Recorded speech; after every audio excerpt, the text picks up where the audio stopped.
Téléspectateurs du Cercle de Kolondiaba, région de Bougouni, merci de cette confiance renouvelée au programme de Renouveau TV et bienvenue dans votre émission Regard croisé. Ce soir, il sera question de cette ouverture de la campagne de vulgarisation du projet de la nouvelle constitution. C'est du moins la thématique qui va essentiellement occuper nos regards ce soir. Pour l'aborder, nos invités, ils sont 4. Le premier, monsieur Adaman Koulibaly, il est secrétaire politique adjoint au niveau du PRVM Fasoko. Monsieur Koulibaly, merci de découvrir le plateau des Regards croisés. Merci beaucoup, merci de l'invitation.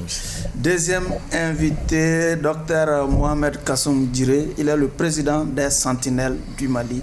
Docteur Djiré, merci d'être là. Merci, un plaisir. Troisième invité, Alaï Koïta, il est président du mouvement En Avant. Bonsoir, monsieur Koïta. Bonsoir, monsieur Sidibé, et bonsoir à tous les téléspectateurs de Renouveau TV et aussi de Kolondiaba. Quatrième invité, il va incessamment nous rejoindre sur ce plateau. Il s'agit de Maître Mahfouz Diallo. Il est juriste qui est ce soir en retard. Il va certainement nous rejoindre tout à l'heure autour de ce plateau. Merci encore une fois et bienvenue à toutes et à tous. Avant donc d'ouvrir les débats sur la thématique principale de ce soir, nous apprenons qu'il y a une polémique qui est née d'une situation sur les réseaux sociaux, une situation en lien avec une certaine entreprise, un jeu de hasard ou une entreprise de bénéfices. Il s'agit de Open8. Est-ce que, monsieur le docteur Djiré, vous êtes au courant de cette situation qui fait déjà des émules sur les réseaux sociaux? Pas du tout. Goïta, Open8, en fait, ça vous dit quoi? Bien sûr, on a vu ces derniers jours, je peux dire que sur les réseaux sociaux, des gens se plaignent qu'ils ont eu à investir dans une plateforme en ligne. Des millions et des millions et qui du jour au lendemain cette plateforme n'existe pas, cette entreprise n'existe pas, son siège n'existerait pas physiquement il y a les logos au niveau du siège, tout, mais les locaux ne sont plus là-bas, les gens ne sont plus là-bas, le mobilier, certains existent, mais il n'y a personne, ils n'ont même plus d'interlocuteurs. Donc je pense que les gens ont été très naïfs à investir dans un truc en ligne comme ça, sans vraiment chercher à mieux connaître cette entreprise-là. D'autres disent qu'ils ont regardé de la publicité de cette société sur ORTM, alors que je pense que moi-même j'ai vu cette publicité-là, ça n'émane pas de l'ORTM quand même. C'est une mise en scène qu'ils ont eu à faire. Je pense qu'avec la robotique aujourd'hui, on peut prendre des logos de certaines télévisions ou faire des publicités. Donc je pense que les gens ont été trop naïfs, que les gens sachent qu'on ne peut pas avoir l'argent dans la facilité. On ne peut pas mettre 1 million quelque part, seulement s'asseoir, appuyer sur des boutons et puis que cet argent-là se fructifie. Ce n'est pas possible. On n'est pas encore arrivé à ça. Si les gens veulent investir, qu'ils investissent dans la terre. Je pense que c'est la terre qui ne va pas mentir au Mali ici. Ce n'est pas sur les réseaux sociaux qu'on va devenir des millionnaires du jour au lendemain. Koulibaly, que vous inspire cette affaire qui fait en tout cas les choux gras des réseaux sociaux déjà? En tout cas, c'est triste de constater que des jeunes qui ont des millions, qui peuvent l'investir correctement dans des très bons business et que d'autres jeunes aussi peuvent en bénéficier. C'est vraiment triste qu'on puisse se dire qu'on peut avoir de l'argent très facilement comme ça, sans pour s'asseoir dans son salon et vouloir investir au moins 305 millions dans des jeux de hasard comme ça. C'est vraiment triste. Demain, dimanche 26 mars, le Mali démocratique soufflera ses 32 bougies. Quel bilan donc peut-on tirer de ces 32 ans d'exercice démocratique, monsieur Dr Djiré? Bon, tout d'abord, parler du bilan de la démocratie au Mali, c'est un peu mitigeux, c'est un peu difficile, mais quand même, il faut reconnaître que dans toute œuvre humaine, il y a des bons, il y a des mauvais, il y a des choses à améliorer. Oui. De forme générale, les Maliens peut-être ont compris maintenant la démocratie. Ce qui fait que les Maliens on pensait qu'avec la démocratie, ils allaient tout avoir et tout était rose. Mais ce que moi j'ai dit, faire venir la démocratie comme ça dans nos pays, où en ce temps, on était peut-être à 15-20% d'alphabétisés, Donc c'était grave, quoi. C'est comme faire quelqu'un de la 10e le faire le bac. Donc la démocratie occidentale n'est pas notre démocratie. Mais nous, on a connu la démocratie depuis le Kouroukanfouga, reconnue internationalement par la Charte des Nations Unies aujourd'hui, qui reconnaissait déjà dans la Charte de Kouroukanfouga les droits des femmes, les gens dont on parle aujourd'hui, que certaines même en politique ont dit que le Mali ne connaissait pas ça. Or, sinon, le fond de ma question, c'était de savoir les acquis et les faiblesses de ces 32 ans. Oui, c'est pour te dire qu'aujourd'hui, si nous crions qu'il n'y a pas d'acquis, presque, c'est parce que quand on se met en tête ce qui a été le fondement même pourquoi les Maliens se sont soulevés, qui étaient les acquis, c'est le droit à la vie. Le premier acquis du mouvement démocratique, c'était le droit à la vie. Oui. Aujourd'hui, les Maliens... Auparavant, on n'avait pas droit à la vie sous Moussa Traoré, par exemple. On n'avait pas... Il y avait une dictature, ça il faut le dire. Ça ne veut pas dire qu'on n'avait pas droit ou pas, mais il y avait une dictature. Oui, même dans une dictature a besoin des gens pour pouvoir exercer... Non, au temps de Moussa, selon, je n'étais pas là. Oui. Au temps de Moussa, selon ce qu'on m'a fait dire et selon ce que j'ai remarqué, au moins le Mali était créé. Oui. Il y avait... c'est-à-dire il y avait une force armée qui était crainte de tous. Donc l'acquis à la vie, c'est la protection. Aujourd'hui, les Maliens sont en train de lutter après 30 ans de sécuriser le pays. L'autre chose, c'est la santé. Oui. En République du Mali, aujourd'hui, tout le monde sait que la mortalité maternelle, la mortalité infantile, on n'a pas d'hôpitaux maternels, on n'a pas d'hôpitaux infantiles, on n'a pas d'hôpitaux où nos élites peuvent se soigner. Oui. Les enfants meurent, la mortalité est élevée. Si on laisse ça, l'agriculture, puis vient de parler de ça. Donc maintenant, la question qu'on se pose, à quoi a servi la démocratie? Oui, la liberté d'expression aujourd'hui. Non, la liberté d'expression, il y a libertinage, il y a liberté d'expression. Au Mali, il ne faut pas convertir le libertinage aux libertés d'expression. Liberté d'expression ne veut pas dire que je m'asseye, j'insulte tout le monde sur les réseaux, c'est ça. Non, liberté d'expression, c'est cette capacité de faire ton parti, c'est de débattre pour tes idéaux. Ça, au moins, c'est un acquis qui est là. Et au nom de ça, il y a eu des mouvements, au nom de ça, des partis sont créés, au nom de ça, nous, on est là. Ça, il faut le reconnaître. D'accord, on va vous retourner la parole. Koïta, demain dimanche, le Mali démocratique aura 32 ans. Votre regard sur ce bilan, ces 32 ans d'exercice démocratique? Donc, je pense que pendant ces 32 ans, on peut dire que le Mali est venu de très loin, malgré qu'il y a beaucoup de choses qu'on aurait dû voir autrement. Il y a des hôpitaux, il y a des routes, même si ces routes-là ne sont pas bien faites. Les hôpitaux, même s'ils ne sont pas bien équipés, elles sont quand même là, on peut encore mieux les équiper. La liberté d'expression est là, même s'il faut mieux l'encadrer. Je pense que pendant ces 32 ans-là, ce qu'on a, le Mali a pu faire, ne l'a pas fait pendant les 23 ans de Moussa Traoré. Il faut reconnaître que la démocratie nous a apporté beaucoup de choses, oui. Même s'il y a des choses qu'on peut corriger. Quelles sont ces choses à corriger? Les choses qu'on doit corriger, je pense qu'on peut parler de la corruption, de l'enrichissement illicite, de ces sociétés qu'on crée de manière illégale, qui est aux yeux, au su de tout le monde. Je pense que ça existe. On a vu ça au temps de IBK, des sociétés qu'on crée comme ça juste pour avoir certains marchés. Tout ça, ça rentre dans le domaine de la corruption. Oui. Je pense qu'il y a beaucoup de choses qu'on peut corriger. Mais dire que le bilan est aussi négatif que ça, moi je ne pense pas. Si le bilan était autant élogié aussi, comment vous expliquez l'irruption de l'armée, par exemple, dans la sphère politique? Oui, je pense qu'il ne faut pas trop se pencher sur cette irruption de l'armée-là qui est causée par beaucoup de choses. Par rapport à 2012, on sait que n'eût été la crise libyenne, peut-être on n'allait pas être là, on allait parler autrement. C'est la cause de la crise libyenne qui a fait que le pouvoir en place, qui n'était pas du tout d'accord qu'on fasse de Mali ce que l'Occident veut, qui a profité de cette faille-là pour pouvoir déstabiliser le Mali, ça on le sait, tout le monde l'a su après. Donc le fait que en 2019 qu'il y ait ce coup d'État-là, 2020 qu'il y ait ce coup d'État-là aussi, ça se justifie, parce qu'il y a eu des élections qui ont été mal organisées. Les premiers mandats d'IBK n'étaient pas du tout contestés, ce n'était pas contestable. Son deuxième mandat, tout le monde sait comment les élections se sont passées. Oui. Donc il y avait cette grogne qui était là. Donc les militaires ne sont pas venus d'eux-mêmes. C'est à cause de la démocratie que les militaires sont venus. Parce que c'est la démocratie qui a donné le pouvoir à certains qui n'étaient pas d'accord de sortir dans la rue pour dire non, nous ne sommes pas d'accord de ce qui est en train de se faire. Voilà pourquoi IBK a été renversé. Les militaires ne se sont pas assis d'eux-mêmes voir que ça ne va pas, ils sont sortis. Ils ont accédé à l'appel du peuple. Donc, le fait qu'il y ait deux coups d'État, les deux coups d'État ne se justifient pas parce que c'est la démocratie qui n'a pas marché, non. C'est des conséquences de d'autres événements qui ont fait qu'il y a eu une interruption de la démocratie au Mali. D'accord. Voilà, donc c'est pas qu'on ne peut pas jeter quelque chose sur les militaires, dire que les militaires ont interrompu la démocratie 2 fois au Mali. C'est des conséquences de certains actes qui ont fait ça. En 2020, c'est les politiques même qui ont appelé les militaires à intervenir. Je pense que c'est là est salutaire. Ils sont là, ils travaillent ensemble pour qu'on puisse aller que cette transition puisse réussir, pour que cet exemple de démocratie qu'on a montré, qu'on puisse réellement corriger ce qui n'a pas marché.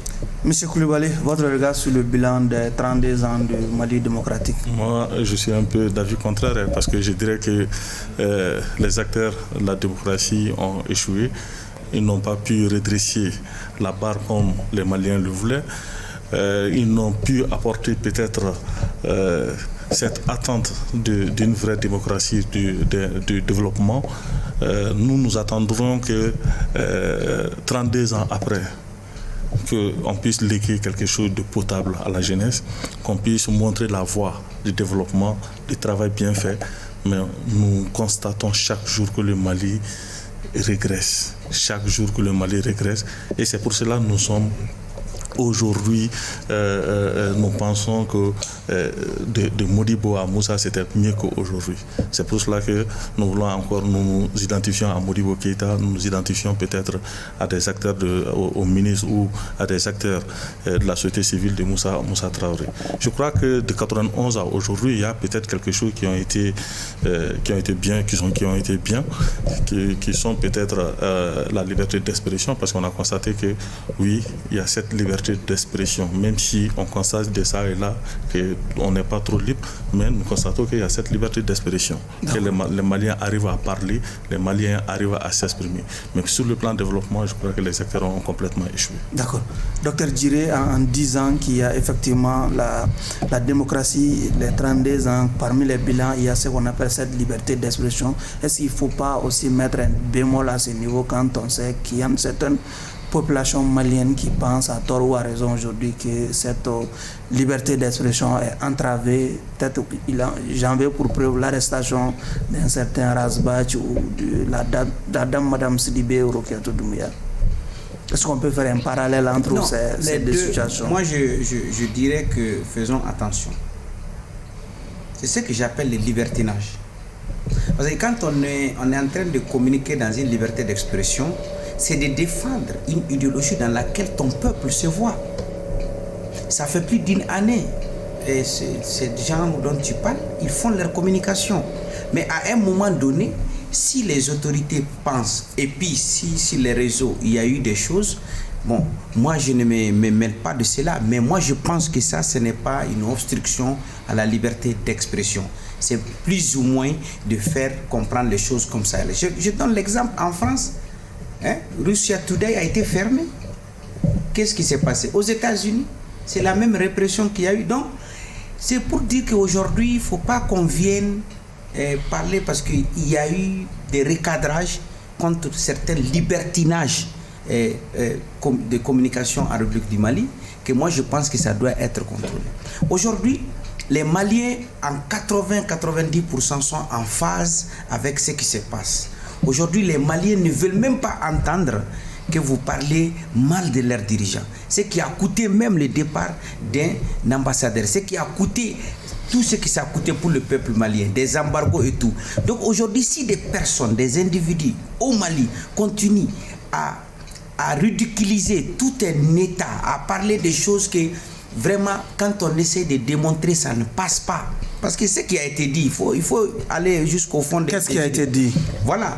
Parce que tu veux me pousser à parler... Allez-y, vous êtes là aussi pour parler. Je sais, parce que nous sommes en train de parler de justice. Oui. Il faut qu'on se dise certaines vérités. Omar. Ici au Mali, on a exécuté nos femmes. On a éviscéré des femmes enceintes. On a exécuté des enfants.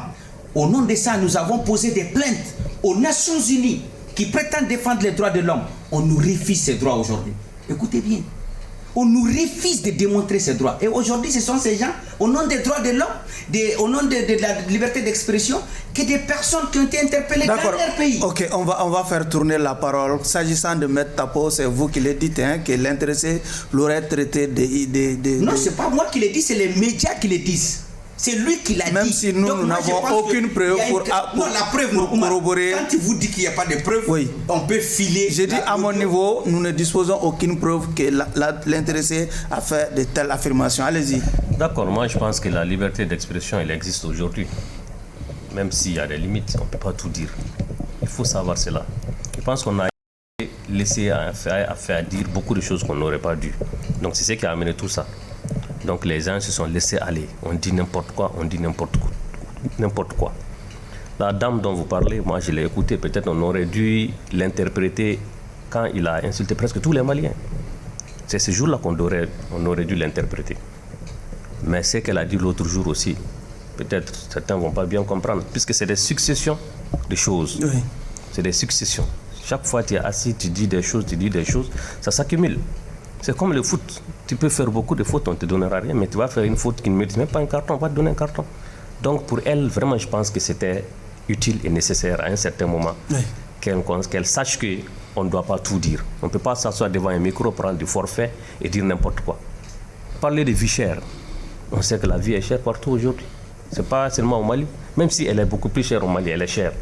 Quelqu'un qui vend des trucs de 15 000, 20 000, des chaussures de 15 000, 20 000, tu viens t'asseoir et dire qu'on ne peut pas acheter des trucs de 500 francs au marché. Quand même, il n'y a pas une logique quand même. S'agissant des Rashpash, je pense que ce qu'il a dit, on a demandé des preuves. Peut-être ça aurait dû aider la justice s'il avait colmaté toutes ces preuves-là avant de partir. Tu dis que quelqu'un a été assassiné, donc tu viens, on te convoque pour ça, tu dois être prêt pour amener les preuves. Voilà les preuves qui montrent que la personne a été assassinée. Donc peut-être ça aurait dû aider la justice. Maintenant, je ne sais pas, je n'ai pas été là-bas, je n'ai pas été ton avocat, je ne vais rien dire par rapport à son avocat. Ce qui est sûr quand même, quand tu as fait des affirmations et que la justice t'appelle, tu dois être prêt avec les preuves pour aider la justice. Peut-être ton avocat même aurait dû être en possession de ces preuves-là quand on t'incarcère pour qu'il dise, bon voilà les preuves que mon accusé a apportées à la justice. Comme ça, les Maliens auraient dû juger pour dire, bon voilà les preuves que lui il a amenées, malgré ça, on l'a enfermé. Oui.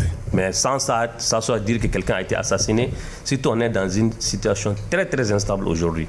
Imaginez avec certaines déclarations, cela peut amener des gens à se révolter. On n'a vraiment pas besoin de ça aujourd'hui. On est en train de chercher une cohésion pour pouvoir faire de telle sorte que la transition puisse aller à des élections libres et transparentes. Donc je pense que ce n'est pas le moment d'attiser le feu pour que nous puissions nous retrouver dans un engrenage qui va faire qu'on se retrouve dans des difficultés dont la sortie peut être très très dangereuse. Monsieur Koulibaly, avec l'arrestation de Razbach et de Rose, on doit continuer encore à dire effectivement que la liberté d'expression est démise au Mali et elle n'est pas entravée?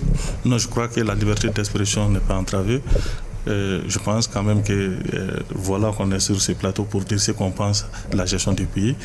C'est ce qui démontre que la liberté d'expression n'est pas entravée. Je crois aussi que les Maliens ne distinguent pas entre une discussion sur les médias, une discussion de la rue et une discussion en famille.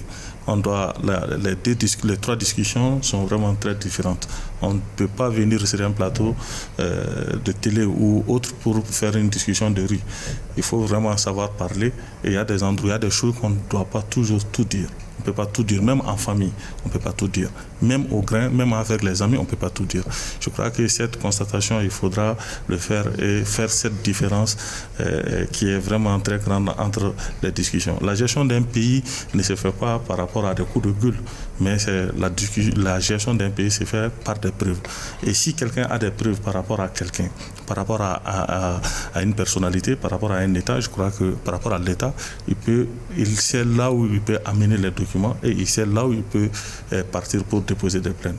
Je crois que pour dénigrer des uns ou des autres, ou parce que je suis contre la transition ou je suis contre cette personne, cela ne vaut pas la peine si on n'a pas de preuves. Il faudra peut-être qu'on discute entre adultes, qu'on se donne des conseils, qu'on se guide, sans pour autant insulter la personne, sans pour autant mépriser l'État qui nous donne tout. Le Mali fait tout pour ses fils. Et je crois que ses fils doivent aussi faire tout pour que le Mali puisse enfin être sur ses rails pour être conduit à bon port. D'accord. C'est finalement devant les forces vives de la nation que le colonel Assimi Goïta a exprimé sa détermination à aller au bout de son projet de nouvelle constitution. C'est malgré les réticences exprimées ça et là, notamment celles exprimées par l'imam, Dr Djiré. Colonel Assimi Goïta finalement droit dans ses bottes.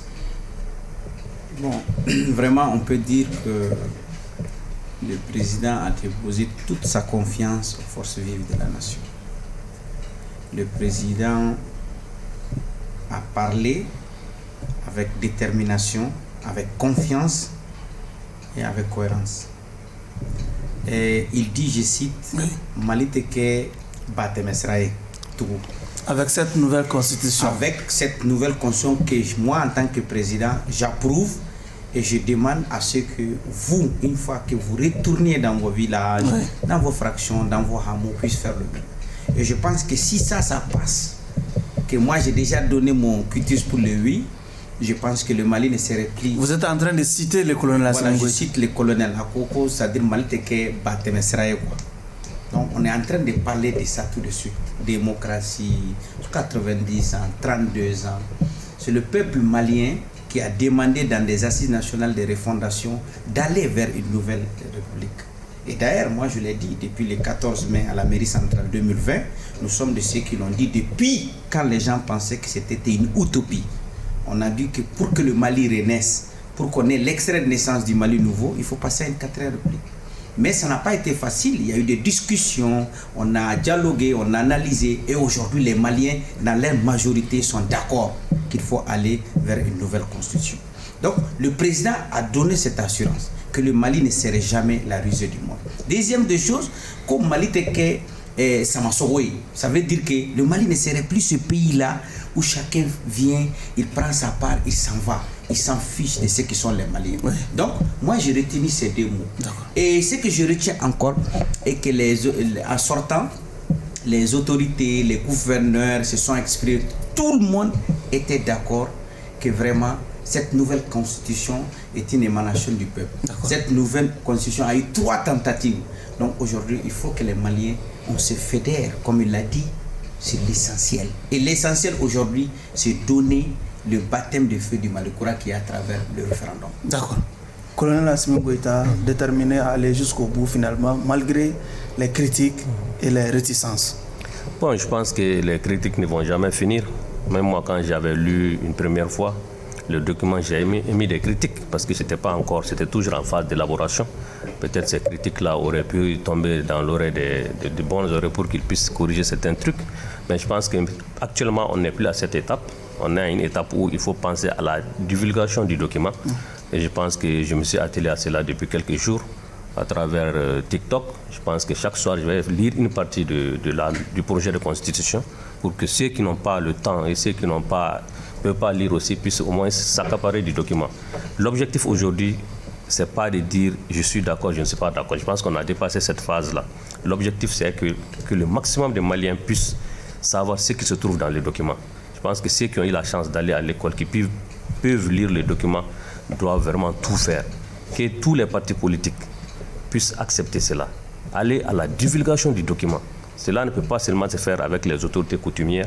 Les partis politiques doivent venir, la société civile doit venir. Je pense que le président Assimi Goïta doit faire tout pour rencontrer aussi, même si ce n'est pas peut-être le Premier ministre ou bien le ministre chargé de l'administration, rencontrer tous les partis politiques, rencontrer la société civile pour qu'ils puissent aller divulguer les documents. Ça ne peut pas se faire à travers quand même l'ORTM, lire chaque fois une partie, mais que les Maliens, dans les contrées les plus reculées, que les gens puissent partir. Il ne s'agit pas seulement d'aller donner les documents, de faire en sorte que les gens puissent se regrouper en groupe. Voilà ce qui se trouve dans les documents. Ne même pas parler de voter oui, voter non.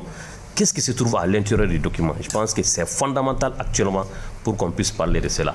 Le moment, est-ce que c'est le moment? Ça, ce n'est plus important. Est-ce que le contenu est bon? Ça, ce n'est plus important. Il faut que les gens sachent ce qui se trouve dedans. Chacun, à son niveau, pourra juger si c'est opportun, si ce n'est pas opportun, si le contenu lui convient ou pas pour aller voter oui ou non. Je pense que l'essentiel actuellement, c'est la divulgation du document. Voilà. Monsieur Koulibaly, devant le feu des critiques, les précédents présidents quand même ont renoncé à leur initiative. Oui. Mais cette fois-ci, malgré ces mêmes critiques, le colonel Assimi Goïta est finalement déterminé. Comment vous comprenez cette attitude? Merci beaucoup. Je crois que le père Vem Fassoko a toujours soutenu cette révision constitutionnelle. Il faut vraiment aller vers la 4e République. Nous soutenons cette révision constitutionnelle, même si nous croyons qu'il y a des choses peut-être qui demandent beaucoup de consensus. Nous constatons aussi que le pouvoir du président a été fortement augmenté. Mais comme mon co-débatteur dit que ce n'est plus l'essentiel d'aller vers ça, d'aller de dire que non, il y a ceci, il y a cela, mais d'aller vers la vulgarisation. Je crois que cette communication aussi doit intervenir. C'est important que les auteurs, les acteurs de cette nouvelle constitution puissent descendre en bas, expliquer comment, pourquoi ils ont mis telle ou telle chose. C'est-à-dire qu'on puisse expliquer au bas peuple, que ce soit dans leur langue nationale, langue locale, en bambara ou en français, mais qu'on puisse comprendre pourquoi ils ont mis telle ou telle notion, qu'on puisse le comprendre et que les Maliens lambda puissent aller vers cette révision constitutionnelle. Nous sommes conscients qu'il faut un Mali courant, mais ces Mali courants-là, c'est pas avec des Maliens nouveaux, c'est avec nous-mêmes. Et on ne va pas nous couper la tête pour mettre une nouvelle tête des Maliens nouveaux, mais c'est avec nous-mêmes que ces Mali courants-là, ces Mali doit avancer. Alors il faut que nous comprenions ce qu'ils ont mis dedans, il faut que nous arrivions à expliquer au bas peuple dans quelle sauce ils seront mangés demain. Je crois que c'est vraiment très important. Nous constatons peut-être que même s'il y a des mots comme la laïcité qui sont vraiment, mais il faut aller vers l'unanimité, il faut consulter tout le monde. La laïcité, les prérogatives du président, la nationalité, tout ça là, c'est des choses qu'on peut tous discuter entre Maliens et convenir. Est-ce que l'ère de la discussion n'est pas finalement... Bon, c'est ce qu'on est en train de constater. Sinon, l'ère de la discussion ne doit pas être... Une fois que le document a été validé par le président, il ne reste maintenant qu'à le soumettre au référendum. Voilà. Et sinon, on ne devrait pas fermer cette porte. On devrait encore voir s'il y a encore des propositions très concrètes, parce que c'est une révision constitutionnelle qui peut-être va durer 20 ans. Une nouvelle constitution peut-être pour 20 ans ou 30 ans à venir. Alors la nouvelle génération doit se retrouver là-dedans. Vous avez demandé à réagir. Comme il l'a dit, la nouvelle constitution, nous on a commencé... C'est un projet, hein? Le projet de nouvelle constitution, d'abord, nous sommes de ceux qui l'ont demandé. Parce que comme on dit que c'est une proposition des Maliens, durant tous les soulèvements qui sont passés. Nous, on n'a pas commencé la période pour essayer de travailler. On a passé même à la rédaction. On a été par village, vous pouvez le témoigner. Nous avons été dans les villages pour les expliquer d'abord que veut dire une nouvelle constitution et quelle est la différence avec une révision de la constitution. On a déjà dépassé ça.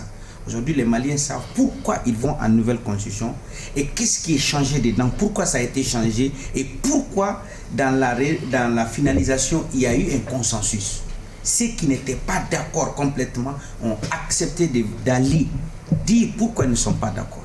Donc quand on a fini ça aujourd'hui, nous avons une nouvelle constitution avec 191 articles où le président de la transition passe d'une constitution semi-présidentielle à une constitution purement présidentielle, où le président a plus de force pour faire passer sa vision politique. Aujourd'hui, ce n'est pas le Premier ministre seulement qui va venir défendre le président, non. C'est le président qui est le premier responsable de sa vision. Parce que, qu'est-ce qu'il nous a donné? Parce que durant les premières années, on a vu que lorsqu'une personne a une vision, a une volonté politique affichée de faire changer son peuple, on peut avoir. Aujourd'hui, le Mali est parmi les pays les plus réclamés de l'Afrique.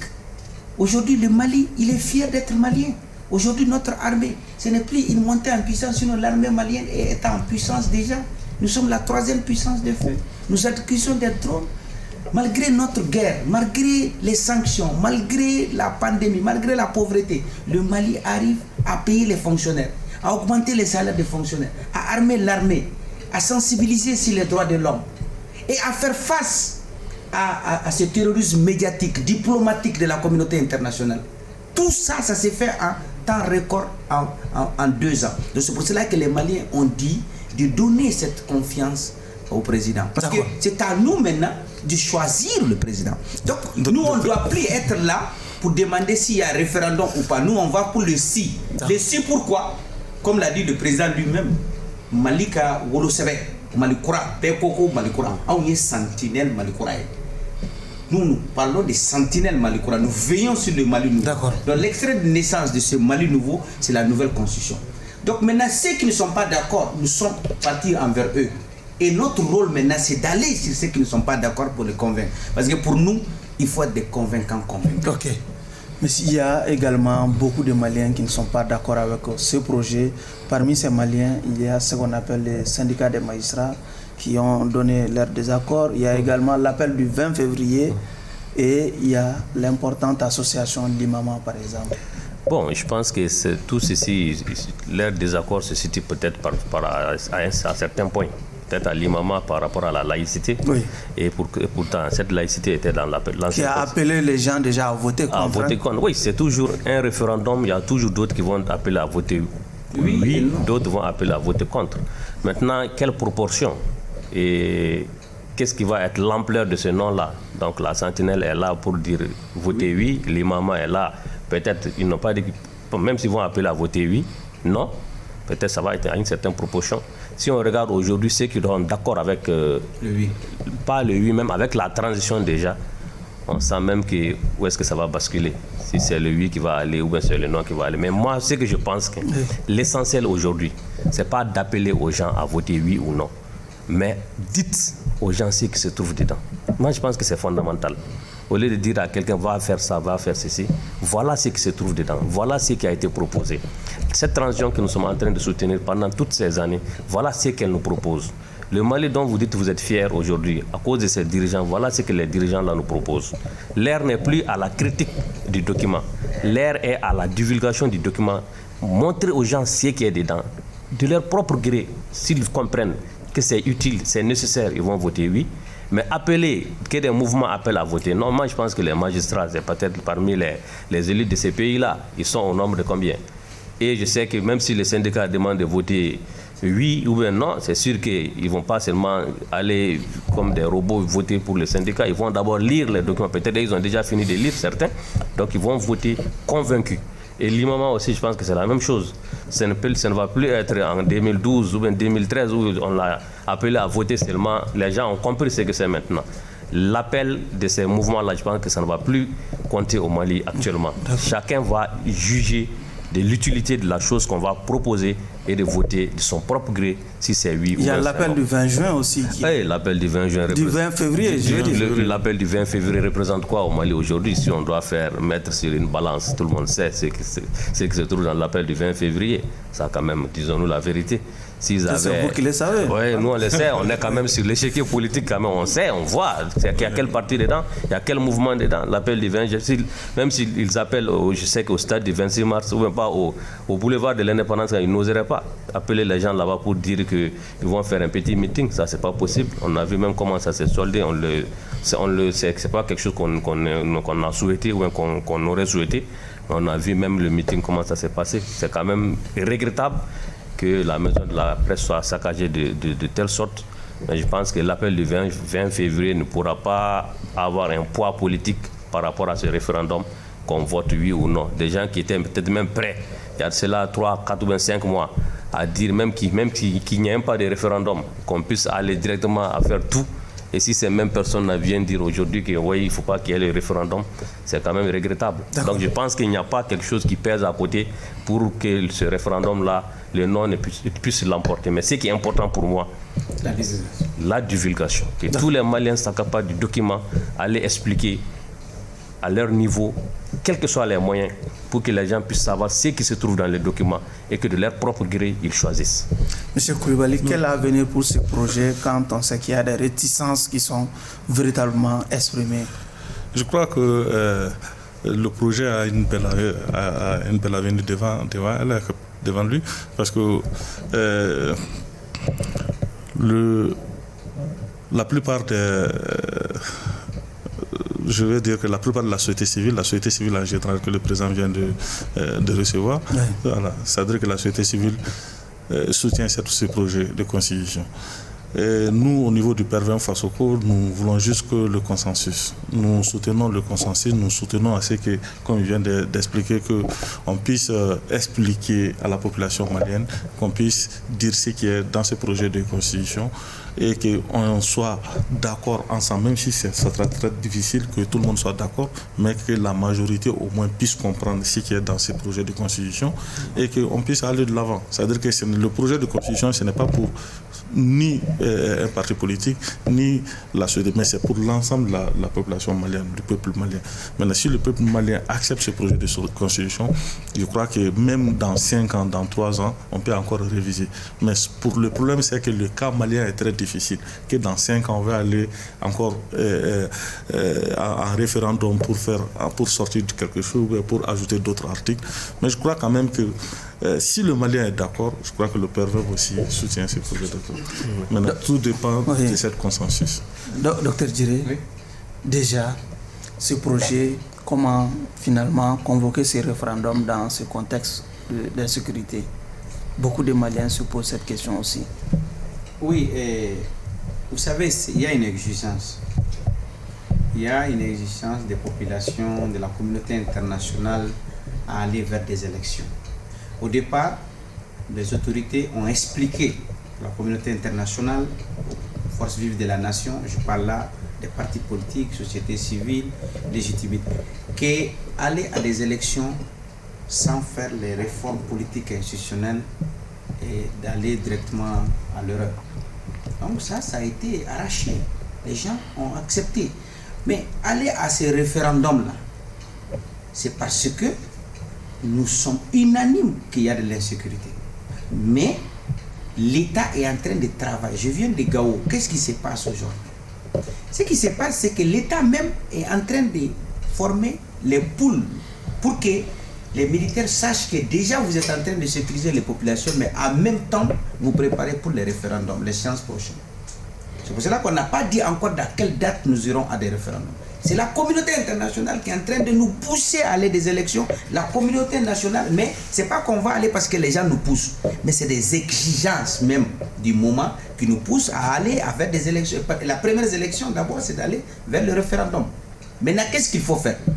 Le Mali est en train d'organiser à faire tous les efforts pour que ces référendums soient vraiment les référendums bien sécurisés, bien réalisés sur toute l'étendue du territoire. Maintenant, nous voulons que la communauté internationale aussi, à travers la-MINUSMA qui se trouve là, joue son rôle. Parce que leur rôle, non seulement d'amener l'autorité de l'État, d'accompagner les sociétés civiles, les populations, et aussi de sécuriser les populations. Donc l'État est en train de travailler dans ce sens. Donc moi je pense que dans ce cadre-là, on ne peut pas aller voir directement élection et référendum. Parce que ça, c'est une demande de la même classe politique. Encore faudrait-il que l'instrument devant organiser ce référendum soit aussi opérationnel. Oui,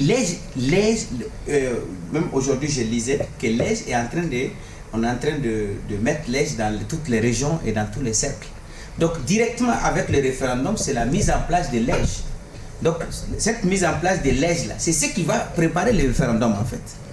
C'est-à-dire les démembrements de l'EJ, c'est eux qui vont organiser. Selon vous, on en est pour combien de temps? Moi, je ne peux pas parce que je ne suis pas une autorité de l'État. Moi, je suis tout simplement un défenseur de mes idéaux.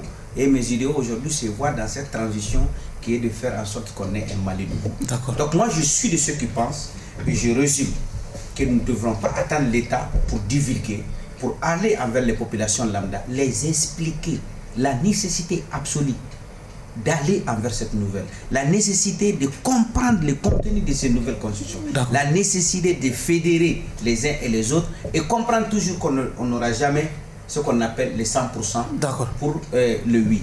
On aura toujours des gens qui ne sont pas d'accord et des gens qui sont d'accord. Mais nous souhaitons que la majorité des Maliens fluent vers le oui. Doit-on continuer à parler de ce projet de nouvelle constitution quand on sait que l'EJ qui doit normalement organiser ce référendum n'est pas encore opérationnel? Il y a la question sécuritaire aussi qui est évoquée par certains observateurs. Est-ce qu'on doit continuer à croire que ce référendum aura lieu un jour? Bon, je pense que comme que la date n'est pas encore fixée, la date préalablement fixée a été reportée, donc je pense que On ne peut pas plus dire qu'on est dans les délais ou on n'est pas dans les délais, puisqu'il n'y a plus de délai. Donc l'EJ qui doit être mise en place n'a pas un délai, il n'y a pas un calendrier pour dire que bon, voilà, il faut tout faire pour mettre l'EJ avant cette date-là pour qu'on puisse aller aux élections. Donc je pense que cela ne doit pas être un frein aussi. Et l'insécurité. Sauf que c'est l'EJ qui doit organiser le référendum. Je comprends. Maintenant, l'EJ n'a pas un délai, ce qui est sûr. Peut-être ils ont 3 mois, 4 mois, nous quand même, nous ne le savons pas. Peut-être eux, ils le savent.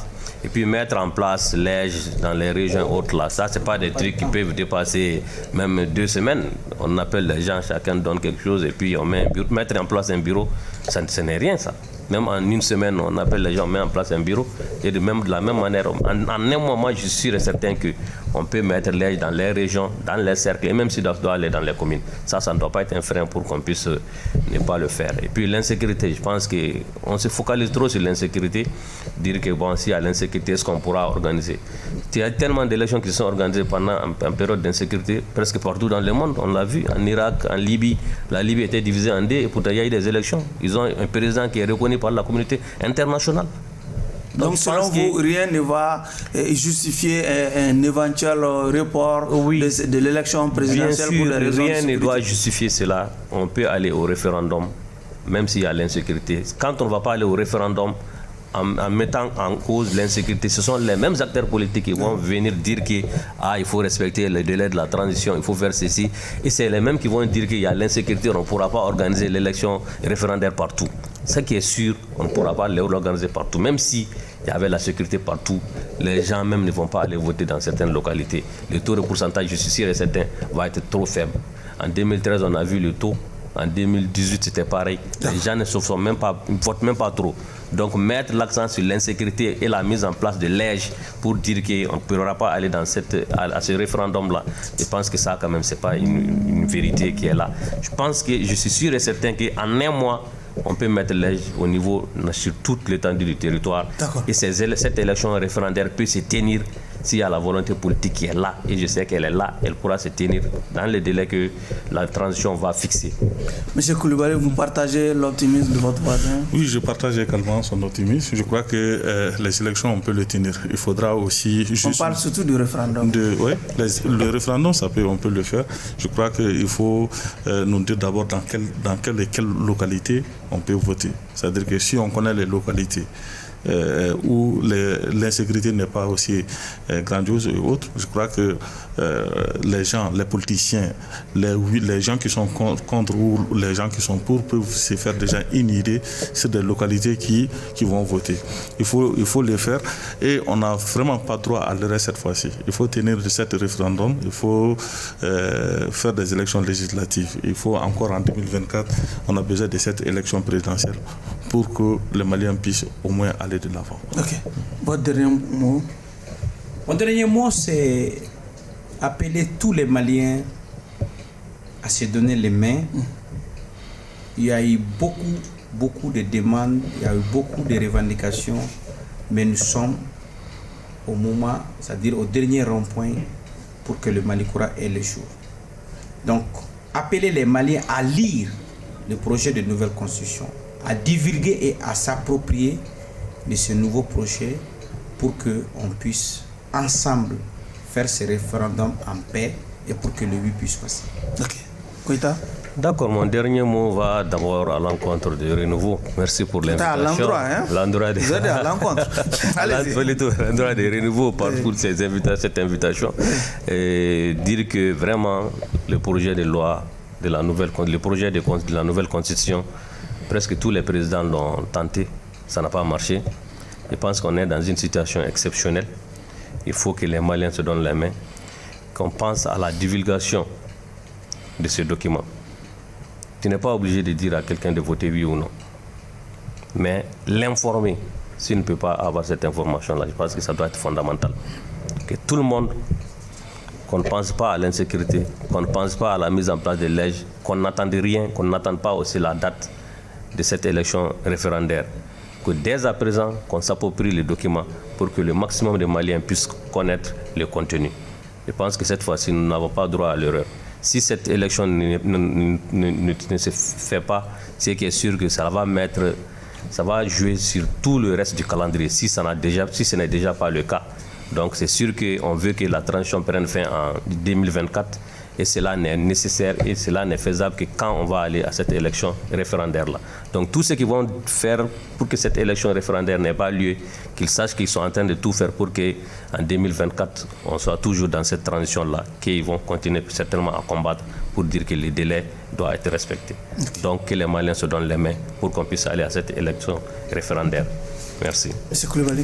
Merci. Le Père Fassoko vous remercie le renouveau de l'invitation. Le Père Fassoko soutient ce projet de nouvelle constitution, mais le Père Fassoko aussi veut qu'il y ait un consensus autour de cette nouvelle constitution. Sans consensus, je crois qu'on arrivera encore à contester la constitution, ce que nous ne voulons pas. Nous vous remercions de votre écoute, nous vous remercions peut-être mes co-débatteurs du débat. Ainsi prend fin donc ce numéro de votre émission Regard Croisé qui recevait comme invité Dr Mohamed Kassoum Djiré, président des Sentinelles Malikoura, Abdoulaye Di Alaye Koïta, président du mouvement En Avant, Adaman Koulibaly, il est secrétaire adjoint chargé des questions politiques au niveau du PRVM Fassoko. Merci à vous de nous avoir suivis et à un autre numéro de votre émission Regard Croisé.